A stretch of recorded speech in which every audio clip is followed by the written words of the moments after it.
asalaamaaleykum amis chers téléspectateurs de Ndam TV la télévision de la victoire ñu ngi leen di nuyu bu baax di leen dalal jàmm fii seen biir émission Edic Suite alors tey nag dañoo def doxantu ñëw ba fi nga xam ne moom moo di Grand Mbao ñëw seet si waa camp de basket Kemeuf tey nag ñu nar a seq waxtaan ak seen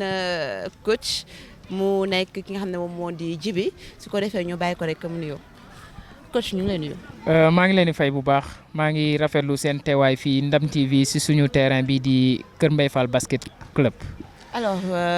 balaa loolu rek ñuy wax ne tey on va allier trois choses c'est-à-dire loisir éducation ak li nga xam ne moo di sport alors Djiby tey ñu gis ne camp bi déjà ñu la plupart ay xale lañ fi gis bëggoon nañ ngeen wax ne initiative bi lan moo tax loolu. waaw li tax ñu taxawal camp bi di gën a insister ci xale yi mooy d'abord dañu fekk xale yi toujours dañuy ñëw ci terrain bi te duñu am encadrement bu baax pour jàng basket. donc ci loolu ñun ci lañu amee idée wu ñu dem dajaloo en tant que des amis ñu formé wu après ñu ñëw teg commencé camp bi depuis 2016 di fi encadrer xale yi di leen initier d'abord ci lan mooy basket après ñi nga xam ne dem nañ depuis 2016 ñi nga xam ne ñi ngi évoluer ñoom ñu dem ak ñoom ci perfectionnement ak développement donc ci cadre boobu lañ nekk daal. lan mooy seen objectif carrément. objectif bi mooy ñu offrir jeunes yi ci commune de Mbao bi ñu mën leen offrir. foo xam ne dañ fa mën a exprimer woo ci basket maanaam boo demee tey biir Dakar di nga fa fekk ay club de basket yu bëri yoo xam ni xale yi dëkk dans les alentours dinañ am fu ñu dem jàngee ji basket. mais ñun fii le problème mooy mësuñu am fii centre de basket mësuñu am dara on était obligé ñuy dem ay Rufisque Saltigué wala ñuy dem Sicap Mbao pour jàngi foofu basket wala sax nit ñi di dem ba ay terrain bopp Dakar mais depuis camp bi am fi ba léegi parents yi. gis nañ ni lii moom moo leen gën a arrangé moom moo leen gën a jege donc dañuy obligé yemale fii xale yi au lieu ñu leen di génnee ñuy dem feneen donc objectif bi principalement mooy ñu mën a créer loo xam ne xale yi dinañ mën a toog fii jàng fii basket réussir fii incha allah. mais comment est-ce que vous faites avec les enfants xam nañ ne xale déjà yor ko dafa yombul comment est-ce que vous arrivez à gérer cela. bon ñun moom depuis biñ ko commencé ba léegi. épanouissement la pour ñun d'abord parce que ñun on préfère yor xale yi sax que yor mag ñi je pense que léegi depuis un certain temps ñi ngi commencé di miin travail bi donc amatuñu yenn soucis yi pour mën a encadrer xale yi. d'accord coach su ñëwee ci wàllu éducation d'abord bëggoon nañ nga wax ñu ban xeetu éducation ngeen di def fii ci centre bi. bon bëri na d'abord ñu ngi commencé ci basket bi parce que moom mooy objectif majeur bi. mais am na ay yeneen objectifs yoo xam ne ñu ngi koy travailler maanaam développement de l'enfant ci boppam. xale bi ñu ngi koy gëmloo boppam di travailler lu bëri di travailler xelam et tout am nañ ay coach yoo xam ne ñoom dañuy ñëw. uniquement pour def travail boobu noonu maanaam les samedi matin ñi ngi dem ci plage bi di def travail boobu noonu mais avant ñuy commencer travail boobu aussi bu ñu demee ci plage bi li jiitu mooy ñu def éducation environnementale mooy cadre bi ñuy nekk il faut que mu set il faut que xale yi bu ñu ñëwee d'abord bala ñuy commencer activités yi ñuy def ci plage bi ñun chaque samedi ñun ñooy nettoyer plage u Grand Mbao bi ak xale yi fi nekk yépp donc loolu pour jàngal xale bi ni yow mbalit mii nga fekk fii nii waru fi nekk te yow waroo ko fi sànni aussi donc xale bi après bu demee au fur et à mesure muy dem ñoom ñëpp bu ñu yoretee benn kaasu café benn sachet ndox duñu ni nañ ko sànni ci plage bi wala nañ ko sànni ci mbedd bi mais dañ koy denc seen sac ba yegg ba gis poubelle dugal ko ci donc objectif bi loolu la ñuy jàngal xale bi d'abord nan la war a comporter woo dans la société après bu ñëwee fii aussi ban respect la war a am vis-à-vis de ses partenaires vis-à-vis des coachs et ainsi de suite donc je pense que éducation bi successivement ñuy travailler ak ñoom ci cadre yu bëri ci camp bi aussi. mais pourquoi le choix de l'éducation environnementale lan moo tax ngeen taamu ci environnement bi. parce que ñun commune bu ñu dëkkee dañuy dund ay phénomènes yu grave mooy benn bi mooy avancée de la mer. d'accord tey boo xoolee Mbao presque mi ngi disparaître mi ngi en voie de disparition parce que géej gi mi ngi koy nangu de plus en plus. loolu ay phénomènes yu extérieur la terrain basket bi mais quand même suñu loxo mi ngi ci biir ñun nit ñi. beneen bi mooy tey Mbao li ko wër mooy ay usines yoo xam ne dañuy dégager nu mu tudd pollution bi gaz bi ñuy sànni dafa bon. maanaam ICS yooyu yëpp ñu ngi fi donc xale yi bu ñu dul def sport loolu dañuy am problème ci seeni dënn wala yeneen donc sport bi lu baax la pour ñu koy def léegi nag li ci des aussi mooy xale bi il faut que mu xam ni cadre bi muy dund dafa war a set moo tax ñun ñu accentuer suñu travail ci foofu parce que ñun commune lañ yoo xam ni ci banlieue bi lañ nekk dañuy taxer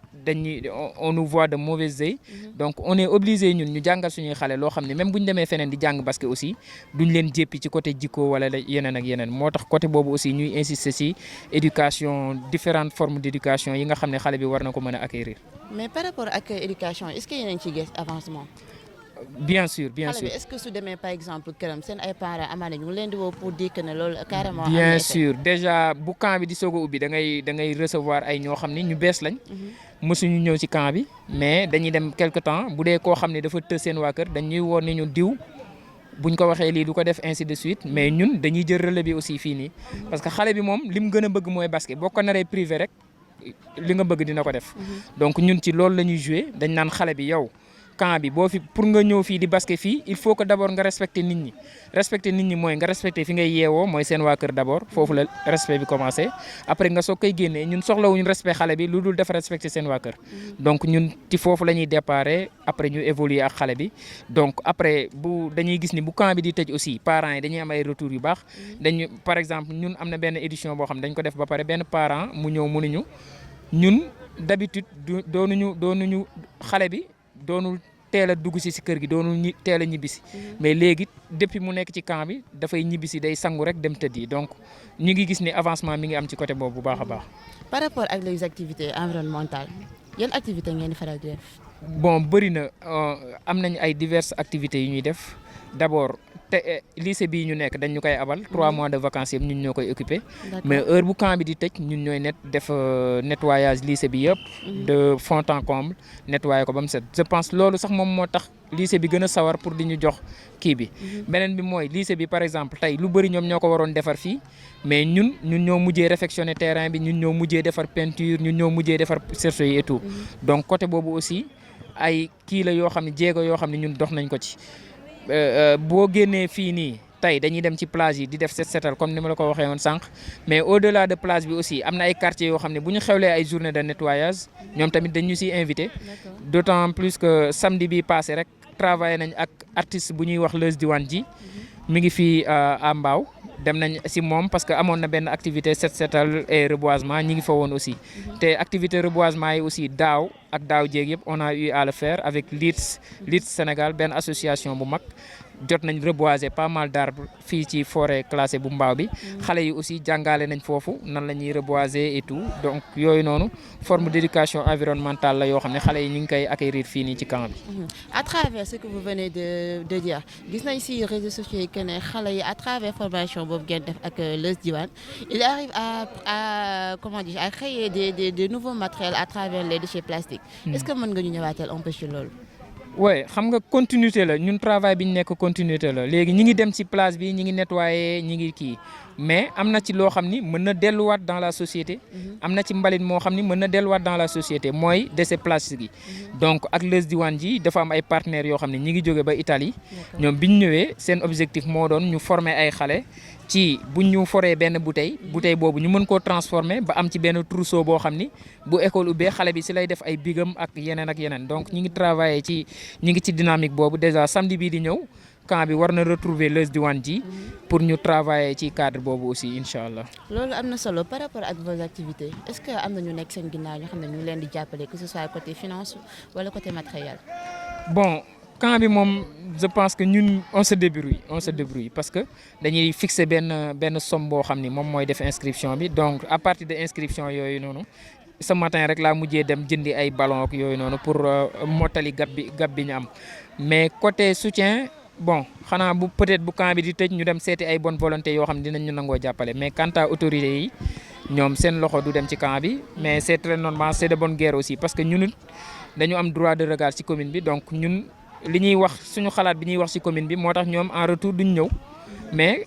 n'empêche ñun ñu ngi avancé alhamdulilah ñu ngi sant yàlla. ban regard la ñuy wax ci commune ba tax loolu ñoom duñ ñëw. bon par exemple ñun ay acteurs lañ ci commune bi. donc bu ñu gisee loo xam ne jaarul yoon dañuy taxaw wax ni lii jaarul yoon léegi nag ñoom ci loolu est-ce que dañu ci war a mere wala dañ ci war a jël ay notes pour rectifier le tir non. ñoom il préfère ñu mere la ci loolu noonu léegi ñu nit du ñu xaar kenn ci affaire bi ñun dañuy ñëw teg suñu projet di ko doxal ñoom chaque année sax da leen di jaaxal le fait que ñii di réussir chaque année affaire bi di gën a màgg du dara lu dul ñun dañoo gëm suñu bopp nekk ci liggéey bi ku ñu si fekk si jàppale ñu jël ku ñëwul jàppale ñu aussi amuñu benn problème ak yow et puis la vie continue. alors que par contre ñoo waroon nañoo jàppale. ouais c'est très normal tey bu ma demee ci mairie bi par exemple dama fay fekk monsieur Amary Seck moom mooy secrétaire municipal bi moom activité bu ma am da ciy taxaw lu tax mu ciy taxaw moom nee na lii mairie bi ñoom ñoo ko waroon taxawal financer projet bi ainsi de suite parce que on le fait pour la commune tey xale yi ñi si waroon dem ci plage bi di lab ci plage bi dematuñ ñi si waroon def yeneen affaire yoo xam ne waruñu ko def ñoom ñëpp ñi ngi resté focus ci camp bi di def travail bi ci war en plus de basket bi aussi ñu leen di defal yeneen travail yoo xam ni ça intéresse la commune ça impacte la commune donc je pense que bu amee kenn ku ci war a jiitu je pense que les autorités municipales si lañu war a bokk. comme mën nañu wax ne état bi instant ñoom ñoo ngi ciy dugal seen loxo bu baax. non pas encore gisaguñ ko parce que jusque là moom ñi ciy liggéeyal yëpp ay ONG yoo xam ni à but non lucratif la ak yooyu noonu. d'accord je comprends. alors ñu bàyyi la rek nga ban message ngay lancer en fait. bon message bi mooy loolu rek ku ci mën a ñëw jàpp rek ñu ngi fii ci lycée de Mbao bi ci terrain basket bi camp bi 3 mois de vacances yu lay durer ça a commencé en juillet août septembre début octobre ñu tëj donc le 2 octobre la ñuy clôturer camp bi donc d'ici là ñu ngi fii nii képp koo xam ne bëgg nga jàpp ci activités yi li ñu gën a soxla du xaalis mais li ñu gën a soxla mooy matériel parce que loolu moom moo ëpp solo pour ñu mën a travailler donc loolu moom mooy message bi may lancer pour camp bi. d'accord lan ngay wax parents yi nga xam ne ñoo fi indi seen ay doom. bon parents yi li ñu leen di wax mooy parce que fii aussi boo nee camp ni inscription sur buñ dee 100 personnes du am 40 personnes yuy inscrire parce que parents yi dañuy yàkkamti pousse leen rek dem leen mais du ñu inscrire alors que inscription boobu noonu moom mooy permettre fii bu ñu ñëwee xale yi ñu travailler à l'aise mooy ñaari personnes mën a bokk benn ballon mais fii tey 4 personnes dañuy bokk benn ballon te loolu du yoon du lu gën pour formation bi dafa am ay règles yu koy régir donc pour règles yooyu mën a dox il faut que parents yi aussi ñu dugal ci seen loxo ñu jàpp ci ni mu waree bu xale bi laajtee inscription ñu jox ko parce que ci moom lay ñëwaat lu xale bi laaj ñu jox ko pour ñun ñu mën a liggéey bi ci yoon. d'accord merci coach. merci beaucoup alors l'émission tire à sa fin su ko defee ñu bàyyi rek nga xam ne moom moo di suñu invité nekk Djiby ñu bàyyi ko rek mu tàggatoo wax la mooy mot de la fin. Mot de la fin bi mooy maa ngi remercier d'abord seen chaîne bi Ndam TV donc di wax ni mooy suñu télé kontaan nañ torop ci seen teewaay fii nii di wax ni incha allah camp bi moom mi ngi fi et puis vous êtes les bienvenus incha allah. merci beaucoup coach alors ñu leen xamal ne tey lii lañ leen indiloon seen biir émission EDIC8 ñu ñëwoon tey fii di ci Grand Mbao ñëw seet fi waa camp de basket Keumeuf su ko defee ñu jox leen rendez-vous rek très prochainement.